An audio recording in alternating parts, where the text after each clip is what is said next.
Let me show you how you can get paid $150 per hour with Google. And the best part is you don't need any experience and it's super easy to get started. Oh, and did I forget to mention that it's also free? First, you're gonna go to Google and search up Skillshop. Click this first link. When the next web page shows up, it'll look something like this. Click on Get Started.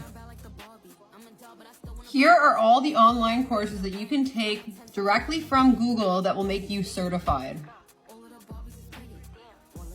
Next, you'll go to Upwork.com and create a free account.